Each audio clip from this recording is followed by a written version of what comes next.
Bonjour à toutes et à tous pour la deuxième journée de la célébration du 78e anniversaire de sa santé le Dalai Lama. Donc aujourd'hui au programme, nous venons de terminer la prière de longue vie à sa santé le Dalai Lama guidée par Chögyam Rinpoche et les moines tibétains. Donc la suite du programme, ça sera la conférence publique en français de M. Thupten Gyatso, qui est le président de la communauté tibétaine de France. Donc la conférence se tient sur la vie et les nobles activités de sa santé le Dalai Lama, le 14e Dalai Lama du Tibet. Donc à cette occasion, Thupten Gyatso va nous rappeler les nobles activités de sa santé et ses œuvres à travers le monde humanitaire, des enseignements sur la compassion, l'amour, etc. Donc j'invite M. Thupten Gyatso. Merci. Je pense que même si la majorité d'entre vous déjà fréquenté et entendu des enseignements, des conférences publiques de sa santé assez souvent, en tant qu'admirateur, ce que suit le message, le chemin qu'il nous a démontré pour notre cheminement spirituel, ce jour d'occasion nous sert de rappeler constamment, répéter, marteler et marteler sur le même message, afin que ça devienne une autre manière de voir les choses, notre manière d'être, notre manière d'agir vis-à-vis de soi, vis-à-vis de l'autrui. Et donc, début de notre conférence, chacun le sait, comme cela a été dit dans la déclaration du Kashak, et donc le 6 juillet 1936, le grand 14e Sasantu Dalai Lama a arrivé dans une famille de paysannes au village d'Aksir, dans la province de Lac Boulou. En ce moment, les journalistes chinois parlent qu'en termes chinois, province chinoise de Qinghai. En chinois, le terme Qinghai n'est rien d'autre que traduction de le terme tibétain Tongmbo. Tso, cela désigne un grand lac. Tongmbo, c'est un des grands lacs que Tibet dispose. Munbo renvoie la couleur reflète de sel dans le lac, donc Tongmbo. En chinois, Chin ça veut dire bleu, Hai ça veut dire, ça peut être l'océan, ça peut être lac. Donc le fait d'utiliser ce genre d'appellation dans les médias officiels, il y a des conséquences politiques de ce genre de discours. Mais comme si l'Occident ne connaisse pas cette région du Tibet, qui n'est pas très proche de Lhasa, qui n'est pas très proche du Tibet touristique. Donc ils assimilent ça facilement comme si c'était un village en province chinoise. Au-delà de ça, la province traditionnelle du Tibet, de l'Amdo, une bonne partie, justement constituée par cette région de Tongumbo. Donc, même si Sasantul le Dalai Lama est né plus dans les environs plus proches du monastère historique de l'école de Bonnet Jeune, l'école de la vertu Gilupa, Jirkumbum. Donc ce village se situe environ, comme je n'ai pas été, pour ne pas dire d'erreur, en tout cas pas très loin du monastère de Kumbum. C'est là qu'il a marqué sa naissance. Mais la mère de Sasantul le Dalai Lama a donné au Tibet plusieurs enfants réincarnés qui ont de rôles d'importance. Par exemple, vous savez, le frère aîné de Sasantul le Dalai Lama, qui était Takte Rinpoche. Lui, il était, avant la naissance de Sasantul, il a déjà été reconnu comme étant un réincarné de l'abbé du monastère de Kumbum par le grand 13e Dalai Lama. Donc, ensuite, Sasantul est arrivé. Ensuite, il y a le frère cadet de Sasantul le Dalai Lama, qui est le Ngare Rinpoche. Ngare au Tibet, c'est la partie le plus proche de Mont Kailash. C'est-à-dire, autrefois, dans l'histoire antique du Tibet, dans l'ère de civilisation Changchun, vous savez, cette partie du Tibet était centre politique et berceau de civilisation Changchun du Tibet. Donc l'époque de Changchun, l'essentiel des événements, le point de focalisation chef-lieu de pouvoir politique de l'époque, c'était à Changchun. À partir de Nyakche Tsambo, l'histoire de Tibet et quand Tibet est ce roi, le premier roi qui a unifié le Tibet sous une administration unique, c'est le Nyakche Tsambo. C'est là que l'histoire officielle du Tibet écrite, en tout cas l'histoire écrite, et commence à Tibet central. Mais avant cette époque, il y avait une époque de Bonne, une époque de civilisation Changchun, qui en fait partie de la civilisation et le passé du Tibet. Bon, pour revenir à sujet de notre conférence aujourd'hui, sa santé a été reconnue quand il avait même pas 5 ans, je crois. Il était reconnu. Donc les signes qui accompagnent les indices qu'il a donnés, l'air de rien comme ça, dans son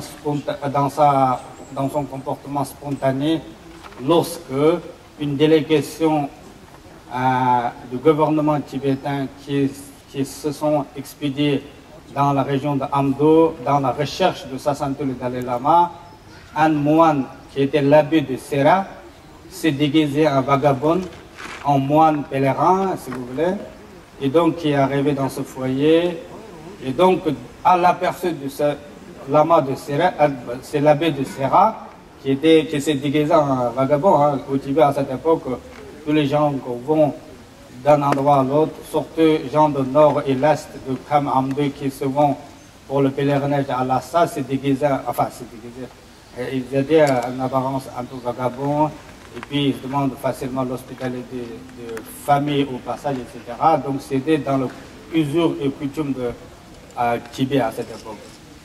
Donc l'enfant n'avait même pas 5 ans, quand il devait venir parmi les délégations, il y avait un moine. Il a dit, ah, vous êtes lama de Sera, Sera Lama. Donc ça les a un peu surpris, si vous voulez, par ça.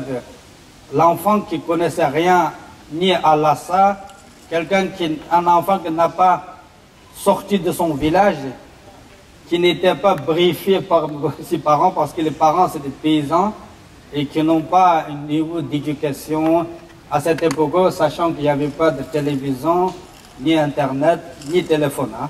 Donc les gens qui arrivaient comme ça, la famille n'était pas prévenue qu'une délégation allait arriver, etc. Donc vraiment, l'abbé de Serra, il était vraiment surpris et sur le coup de l'émotion.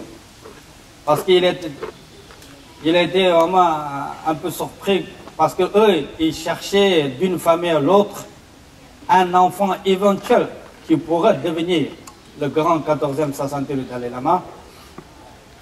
Après, ils sont passés la nuit, l'air de rien. Au cou, il y avait chapelet, hein, comme ça. Chapelet, on dit, hein, chez le catholique, chez le bouddhiste aussi. Donc, un chapelet qui appartenait au 13e Dalai Lama et à Uku. Et cet enfant réclamait le chapelet en disant que ça appartient à moi, ça m'appartient. Vous devez me rendre mon chapelet. Et donc, encore un indice de plus pour l'abbé de Serra. Et puis, là, ils étaient à peu près assez convaincus par rapport au propos tenu, comportement. Et puis, il avait une relation très facile avec l'abbé de Serra. Et donc, ils sont repartis. Cette délégation, ils n'ont rien dit à la famille qui sont venus, qui ont découvert, ils n'ont rien dit. Ils sont repartis. Après quelques mois, ils se sont réapparus. Comme ils devaient rédiger le rapport et puis envoyer au Tibet central, au gouvernement Lhasa, et puis il faut qu'il analyse à la loupe tout ça. Et puis après, dans la coutume, avec certaines procédures, des cérémonies, l'enfant a été reconnu.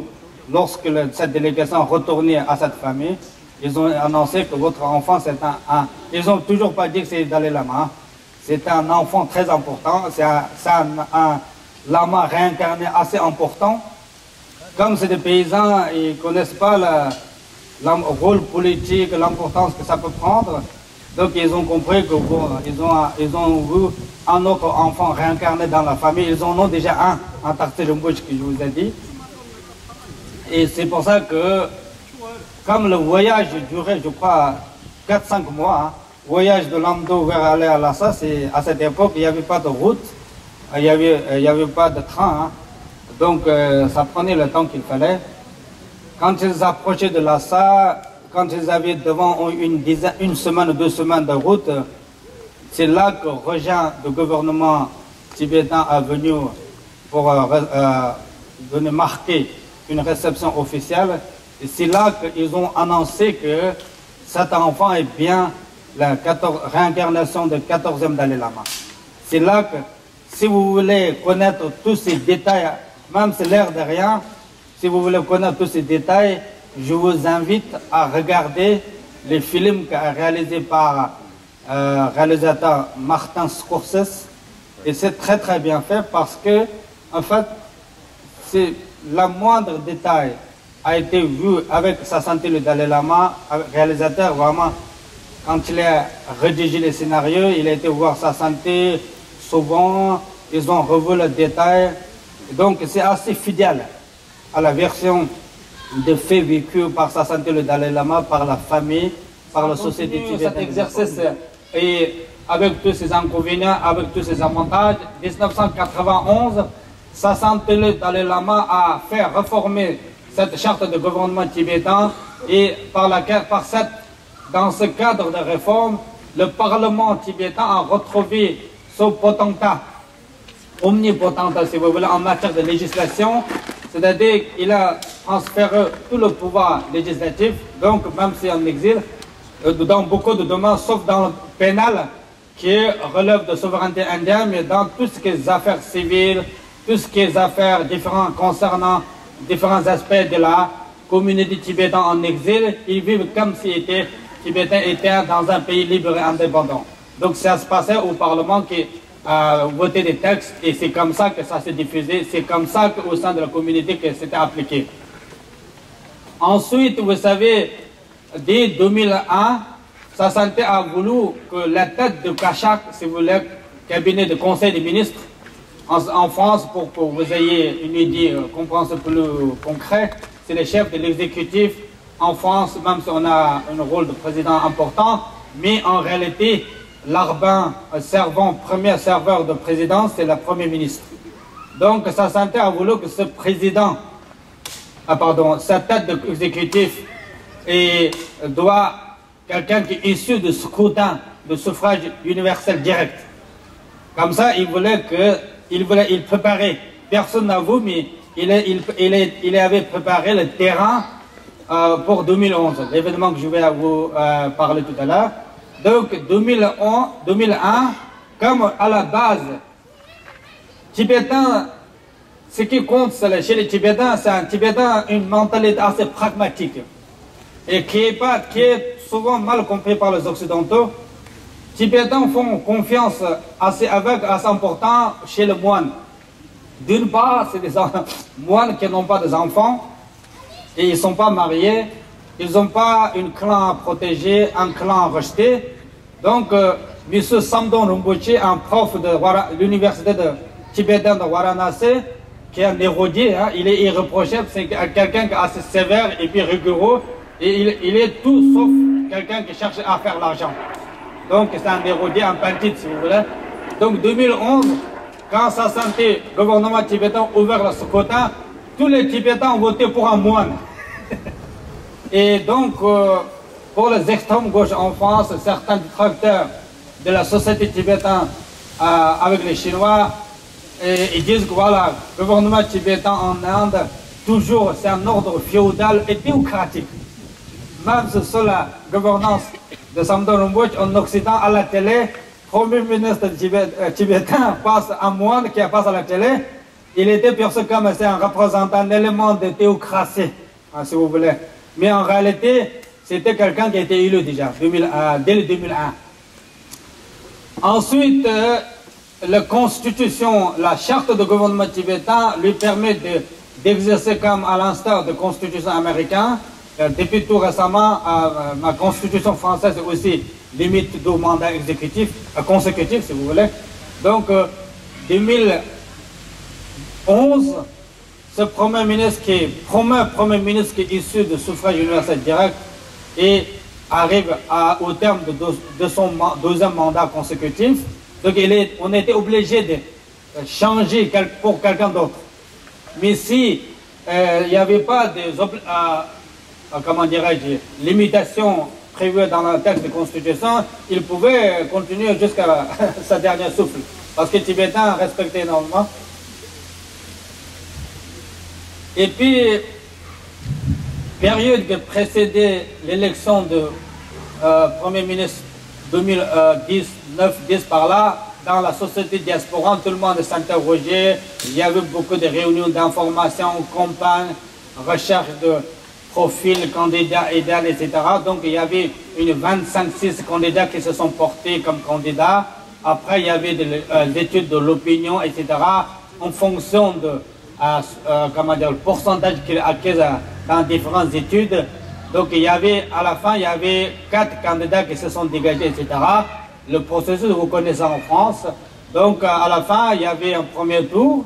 Et donc en France, comme en France, il n'y avait pas de limitation à 2 candidats au second tour. Mais il y avait 3 candidats à la place de 2 candidats. En tout cas, 2011, vous connaissez M. Dr Losha Sengye, qui est un doctorat en droit, étudié à Harvard University, qui a remporté cette idée de la démocratie, l'application de la démocratie, et cette transformation de paysage politique tibétain, ce changement de culture, ce changement de mentalité en matière de gestion des affaires d'État par le mode de la démocratie, on le doit à sa sainteté, le Dalai Lama. Pour ça que les Tibétains vont toujours se souvenir de cette période tibétaine qui sont en Inde. Quand ils seront au pays, je pense que nouvelle génération qui aiment bien la démocratie, de sa santé sera la père de la démocratie tibétaine. Ça, c'est un point très important à retenir pour vous. Et puis, avant que Tibet soit perdu, son indépendance, l'harmonie entre différentes écoles bouddhistes tibétaines, c'était assez théorique, si vous voulez, comme différents monastères qui séparaient avec une distance géographique importante. En même temps, le teneur de ces différents courants bouddhistes était aussi très fier, assez têtu, l'esprit est très étroit. Donc, vision globale de la Dharma était pas très au rendez-vous. C'est pour ça que, depuis l'exil, Sa Sainteté le Dalai Lama a élaboré un concept de concile de différents directeurs des écoles. Et maintenant, depuis 2-3 ans, nous avons une conférence de différents maîtres, grands maîtres incarnant différents courants bouddhistes. Donc, ils ont même maintenant rédigé une charte à l'avenir pour contrôler un peu tout ce qui est système de réincarnation, tout le système de diplôme, tout le système de qualité de moi, pour avoir un mieux filtré les éléments qui passent pour le gourou partout, etc. Donc, tout ça, c'est une initiative qui vient de Sa Sainteté le Dalai Lama. Et donc, ces dernières 50 années en exil, et tous les chefs spirituels de le bouddhisme tibétain, maintenant, s'inclinent devant Sa Sainteté, reconnaissent l'autorité supérieure spirituelle de Sa Sainteté le Dalai Lama.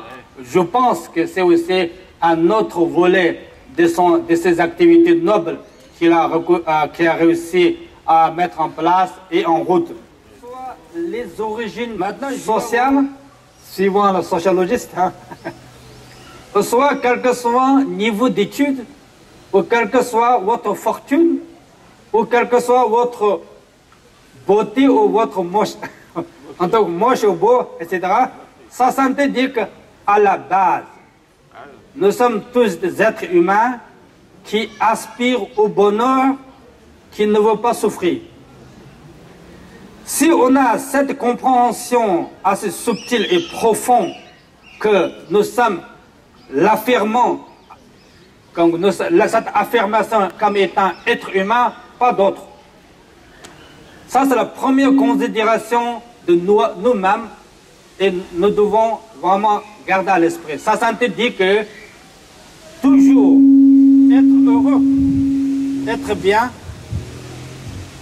Et donc, Sa Sainteté dit que, voilà, non seulement nous sommes à la base des êtres humains, mais on a la même affinité, si vous voulez, mêmes affinités. On cherche la même chose. Que vous êtes africain, vous êtes arabe, vous êtes européen, ou esquimau, ou vous êtes asiatique, pour ne pas dire, ne pas rentrer dans le détail. Et nous sommes faits de même, chair et os, et nous avons les mêmes affinités, nous ne cherchons pas à avoir le même problème, et donc respectons les uns les autres, reconnaissant l'autre comme étant soi-même, qui veut la même chose, qui ne veut pas les mêmes ennuis, etc. Je pense que si on s'engage, si on comprend le sens, le cœur du message de Sa Sainteté en tant qu'être humain, je pense que ça sera une source de résolution de beaucoup de problèmes de nos sociétés, de notre humanité. Parce que notre problème commence à venir à partir du moment où notre ego, notre fierté aveugle, comme l'orgueil, commence à fonder sur la nationalité, sur les origines sociales, et on agit en fonction de, comme étant une identité, en fonction d'origine, de milieu social, etc., etc. Tous les ennuis, tout le conflit avec l'autre commence à partir de deuxième considération secondaire. Donc Sa Sainteté voulait ramener nous à l'essentiel. Soyons nous-mêmes reconnaissant que nous sommes des êtres humains et nous avons le même but, nous ne voulons pas le même problème. C'est pour ça que je pense que Sa Sainteté est très claire là-dessus et ce n'est pas du tout très compliqué comme sujet, comme il n'y a pas une thèse sophistiquée, il n'y a pas quelque chose à prouver, c'est quelque chose qui, dès lors qu'on est en bon sens, qui travaille bien, c'est très accessible. Ça, c'est quelque chose qu'à l'échelle de l'individuel, à l'échelle de la personne individuelle, sa santé dit qu'on doit agir. Et puis, deuxième message concernant pour l'amélioration de notre manière d'être, notre quotidien, si vous voulez, notre calme mental, sa santé dit que, à la base, si vous voulez, la famille est composée d'un couple. Un père, une mère et tous les enfants qui viennent de ce couple. Ces deux individus, s'ils s'entendent bien, ces deux individus ont un calme mental, une paix intérieure, ce foyer sera en paix. Et sa santé dit que la société est composée de familles. C'est pour ça que quand sa santé parle de la paix dans le monde, en fait, sa santé dit que ça passera par la paix intérieure, paix individuelle, paix personnelle. On ne peut pas rêver à une paix mondiale si on est un monde rempli des individus aveuglés par le désir et par les individus. Si on a une société remplie de gens en colère, le rêve pour la paix dans le monde, ça sera dépourvu de sens.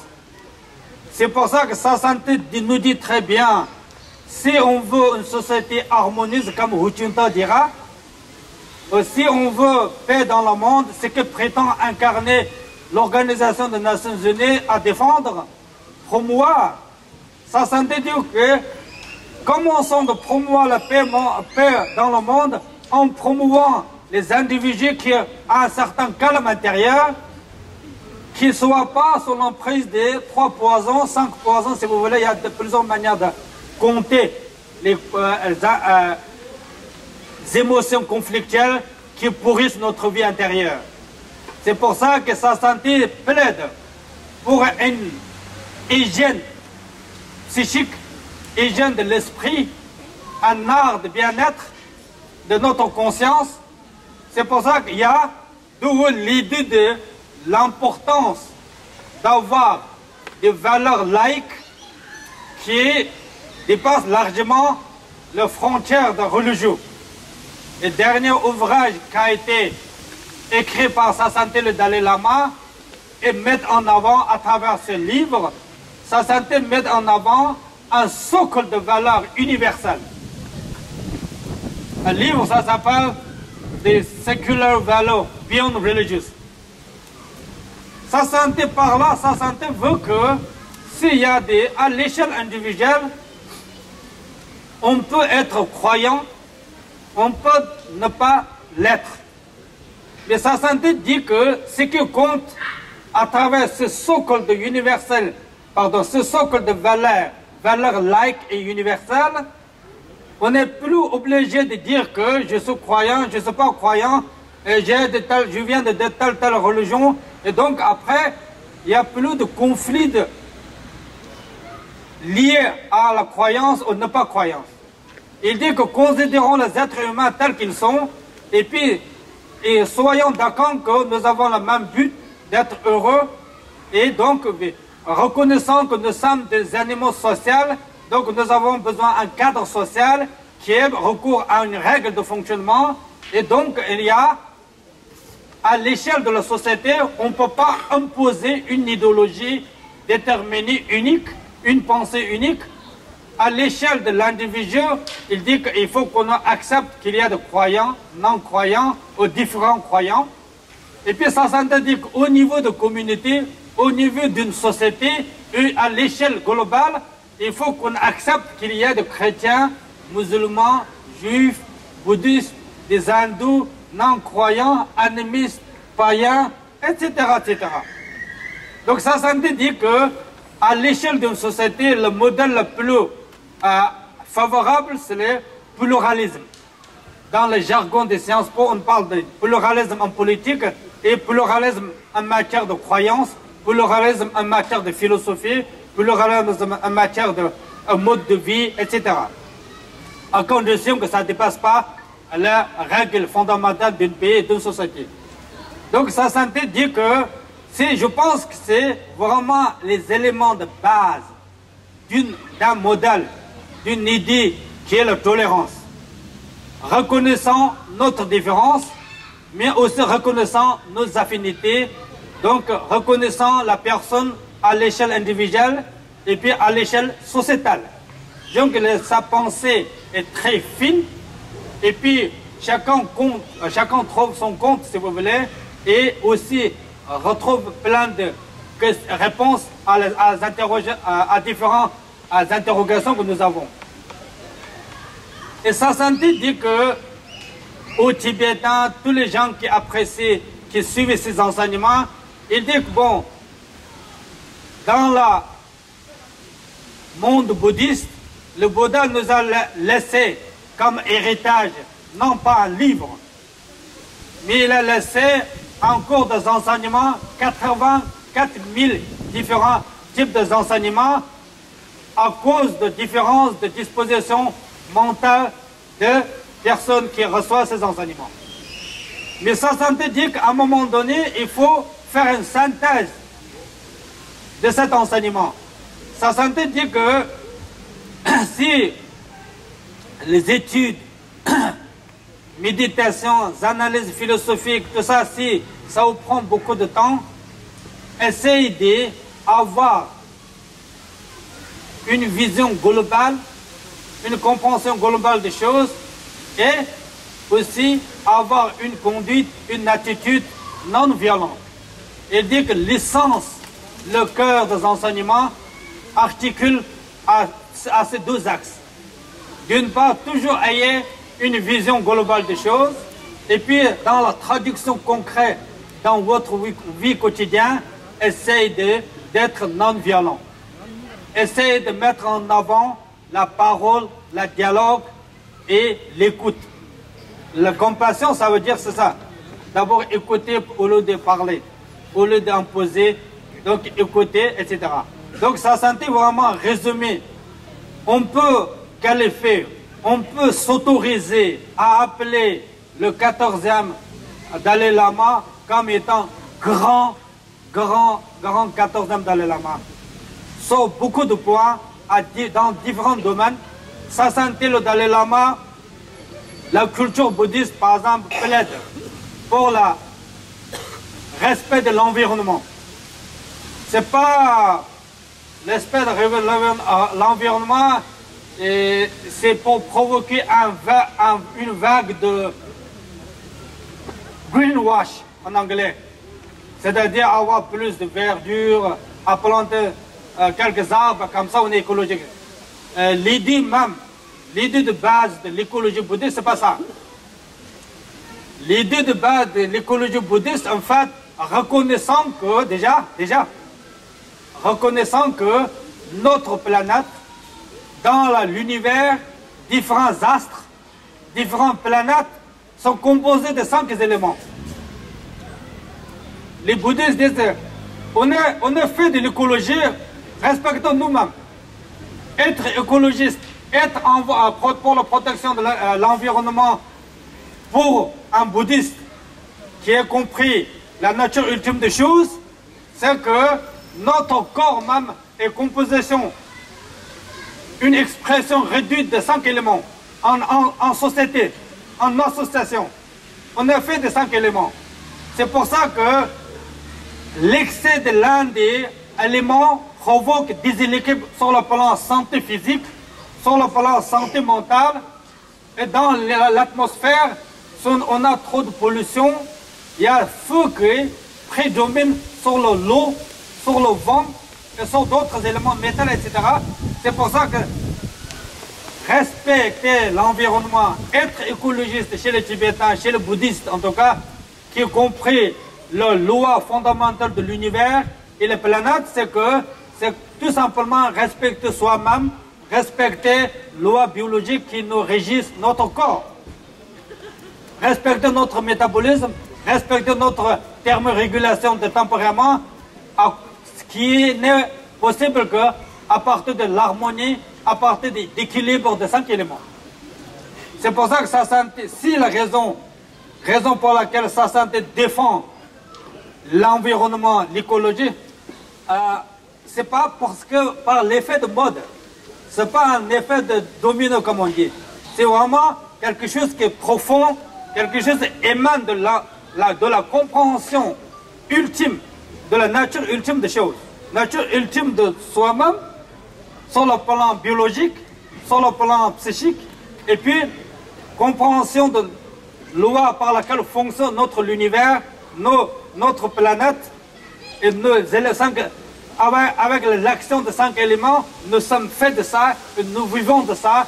Donc respecter l'environnement, c'est vraiment respecter la vie, la biodiversité si vous voulez, et le respect de nous-mêmes. C'est pour ça que ce volet concernant protection de l'environnement, c'est un sujet universel. Et le sujet concernant la personne, c'est un sujet universel. Le sujet concernant le socle de valeurs laïque universel, et aussi c'est un sujet universel. Et c'est pour ça que sa santé a défendu à travers le monde avec vraiment persévérance de ces dernières 50 années, quand il voyage souvent.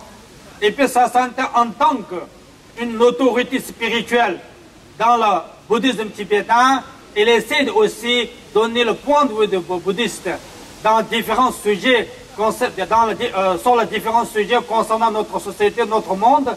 C'est pour ça que Sa Santé le Dalai Lama a prôné, comme Jean-Paul II, le dialogue, réunion interreligieux. Jean-Paul II c'est quelqu'un qui était proactif, comme certains militants diront, et Sa Santé le 14e était aussi. Donc Jean-Paul II, Pope Jean-Paul II et Sa Santé le Dalai Lama ont tissé vraiment un lien d'amitié, un lien d'approche philosophique. Ils partageaient la même analyse, ils partageaient les mêmes impératifs. C'est pour ça que le peuple polonais Jean-Paul II vraiment a rencontré de manière très souvent Sa Santé le Dalai Lama. Aussi, c'est à partir de cet exemple que d'autres représentants du monde islamique, monde juif et d'autres hindous qui commencent depuis quelques années à rencontrer Sa Santé, à retrouver dans le cadre de meetings interreligieux ou entre différentes foi. Donc, Sa Santé croit que la compréhension globale des différents religieux aussi constituera un élément pour la paix, un élément pour la bonne entente entre différentes croyances. C'est pour ça que Sa Santé a œuvré dans ce sens. Je pense que vous le savez ça, vous le connaissez, son engagement. Et donc, ça sera le deuxième engagement de Sa Santé le Dalai Lama. Et dernier engagement de Sa Santé, il a fait que ça, 70% de son temps et d'énergie à consacrer la conservation et la pratique des valeurs et en appliquant sur soi-même la préservation de culture bouddhique tibétaine et puis essayer en même temps faire entendre les aspirations du peuple tibétain aux différents instants dans le monde. C'est pour ça que je pense que il y a un verset qui dit que quand le Bouddha apparaît sur la terre, les disciples ne se fatiguent pas d'évoquer des qualités de Bouddha. Ce qui est le cas quand on connaît, quand on étudie, quand on suit Sa Santé, quand on essaie de comprendre son message, on n'a pas le sentiment d'être fatigué en évoquant les qualités de Sa Santé. En tout cas, ce que je pense faire, en tout cas, voilà. C'est pour ça que je voudrais m'arrêter ma conférence, je veux dire, sur la vie et les activités nobles de Sa Santé, en lui souhaitant un très joyeux anniversaire. Et puis je voudrais tout simplement vous transmettre la nouvelle parole qui vient de témoignage que Sa Santé a donné hier depuis le sud de l'Inde, dans le monastère de Siraji. Le fête anniversaire de Sa Santé en grande pompe a été célébré dans ce monastère. Il a dit que si vous voulez me faire un cadeau de l'anniversaire, essayez de développer un bon cœur, essayez d'avoir une attitude, un comportement altruiste, essayez de me souvenir dans votre esprit le moment où votre esprit est agité, le moment où vous êtes sous l'emprise de colère, le moment où vous avez une tendance qui vous pousse vers l'agression, l'agressivité. Donc essayez de tout de suite faire apparaître mon vision et ma parole à votre esprit. C'était la parole qui a donné sa santé le Dalai Lama hier à Belokopé, à Serachi. Je vous remercie, merci.